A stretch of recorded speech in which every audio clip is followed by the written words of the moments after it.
உலக இரட்சகர் ஆண்டவர் இயேசுவின் நாமத்தில் அன்பானவர்களே, உங்களை வாழ்த்துகிறோம். லேவியராகமம் 26ஆம் அதிகாரம் 13வது வசனத்தை வாசித்து பாருங்கள். தேவன் இந்த உலகம் முழுவதும் உள்ள ஒவ்வொரு ஜனத்திற்கும் அவர் சொல்லும் மகத்தான ஒரு செய்தி. லேவியர் 26:13. நீங்கள் எகிப்தியருக்கு அடிமைகளாய் இராதபடிக்கு நான் அவர்கள் தேசத்திலிருந்து உங்களை புறப்பட பண்ணின உங்கள் நுகத்தடிகளை முறித்து உங்களை நிமிர்ந்து நடக்க பண்ணின உங்கள் தேவனாகிய கர்த்தர். அல்லேலூயா. இஸ்ரவேலர்கள் எகிப்தில் 430 வருஷம் அடிமைகளாக இருந்தார்கள். அந்த காலத்தில் அடிமைகள் எப்படி இருக்க வேண்டும் என்றால், கையில கால்களில் விலங்கு, அவர்கள் தலை குனிந்தபடியே இருக்கும். மற்றவர்களுக்கு முன்பு அவர்கள் தலை நிமிர்ந்து நடக்கவே முடியாது. இன்றைக்கும் பிசாசு என்னும் எகிப்துக்கு அடிமையாக இருக்கிற பாவம் என்னும் கெட்ட நடத்தை என்னும் போதைப் பொருள் என்னும் இச்சைகள் என்னும் ஊதாரிதனம் என எகிப்துக்கு பிசாசுக்கு அடிமையாக இருக்கிற ஜனங்கள் எல்லோரும் தலை குனிந்துதான், அவங்க குடும்பத்தாரோட சமுதாயத்தில் தலை குனிந்துதான் தெருவில் நடப்பதையும், மகனால மகளால புருஷனால கேடுகளால தலை குனிந்துதான் சமுதாயத்தில் நடப்பதையும் நாம் காணலாம். ஆனால் தேவனாகிய கர்த்தர் என்ன செய்தார் என்றால், இஸ்ரவேலர்களை விடுதலை செய்து அவர்கள் அடிமைத்தனத்தை உடைத்து போட்டு 400 வருஷம் 30 வருஷம் தலை குனிந்தவர்களாக வைத்திருந்த இஸ்ரவேலர்களை தலை நிமிரும்படி தேவன் செய்தார். நம்முடைய கடந்த கால வாழ்க்கை கூட அப்படித்தான்.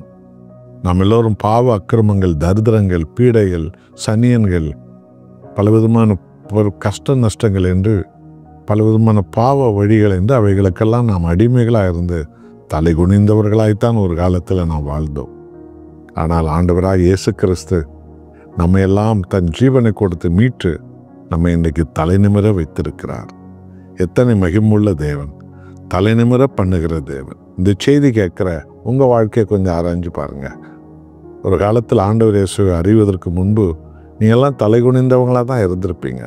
இன்னைக்கு உங்களை எப்படி கம்பீரமாக கர்த்தர் தன் மகனை மகளை பிள்ளைகளை உங்களை வைத்திருக்கிறார். உங்கள் தொழில் என்ன, உங்கள் வியாபாரம் என்ன, உங்கள் படிப்பு என்ன, உங்கள் வேலை என்ன, உங்களுடைய பணி என்ன, உங்கள் பிள்ளைகளுடைய வாழ்க்கை என்ன, அவங்களை எப்படி உயர்த்தி தலை நிமிர வைத்தார் தேவன். ஆமாம் அன்பானவர்களே, இன்றைக்கும் பாவ அக்கிரமங்களில், ஜாதி அடிமைதனத்தில், குடிவெறி அடிமைதனத்தில், கெட்ட நடத்தை அடிமைதனத்தில் இருக்கிற ஜனங்கள்லாம் தலைகுனிந்து தான் போய் கொண்டிருக்கிறார்கள். ஆனால் ஆண்டவராக இயேசு கிறிஸ்து பாவக்கட்டை உடைத்து பிசாசை நசுக்கி நம்மை தலை நிமிர வைக்கிற தேவன். ஆம், லூக்கா சுவிசேஷத்தில் கூன் விழுந்த ஒரு பெண்ணை வேதத்தில் நாம் படிக்கிறோம். லூக்கா 13ஆம் அதிகாரம் 10-15 வரைக்கும் பாருங்க. அவள் 18 வருஷம் கூனியாக இருந்தாள். பிசாசு அவளை கட்டி வைத்ததுனால அவள் பிறக்கும்போது கூனி அல்ல, பிசாசு அவளை பிடித்த நாளிலிருந்து அவள் கூனியாக மாறிவிட்டாள். ஆனால் ஆண்டவராக இயேசு அவளை தொட்டு பிசாசை துரத்தி அவளை தலைநிமிர வைத்தார். எத்தனை அற்புதம்!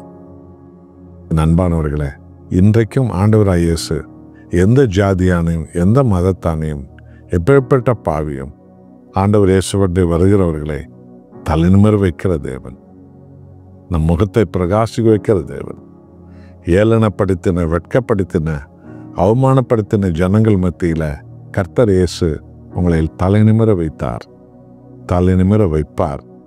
உங்கள் பிள்ளைகளை தலை நிமிர செய்வார். உங்கள் தொழிலை உயர்த்தி உங்களை தலை நிமிர செய்வார். கம்பீரத்தோடு நீங்கள் வாழ்வீர்கள் இயேசுவின் நாமத்தினாலே. ஜெபிப்போமா?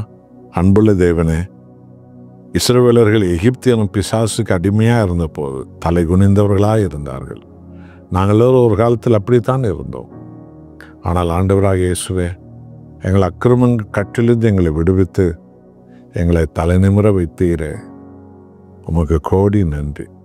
இயேசு கிறிஸ்துவின் நாமத்தினால் இன்றைக்கு எங்களை எவ்வளோ கம்பீரமாக உலகத்தில் பல தேசங்களில் தலை நிமிர வைத்தீரே ராஜா, உமக்கு கோடி நன்றி. என்னோடு ஜெபிக்கிற உமது பிள்ளைகளை நீ தலை நிமிர வைக்கிற தேவன், வைத்த தேவன், இனி வைக்க போகிற தேவன். உம்மண்டை வரும்போது தான் ஒருவர் தலை நிமிர முடியும். அப்படியாக நீர் மகிமைப்படுகிற கர்த்தர். என்னோடு ஜெபிக்கிற உமது பிள்ளைகளை, அவர்கள் குடும்பங்களை, வம்சங்களை, அவங்களுடைய தொழில்களை, அவங்களுடைய வியாபாரங்களை தலைநிமிர வைத்தரலும். மகிமை உமக்கே. இயேசுவின் நாமத்தில் பிதாவே, ஆமென்.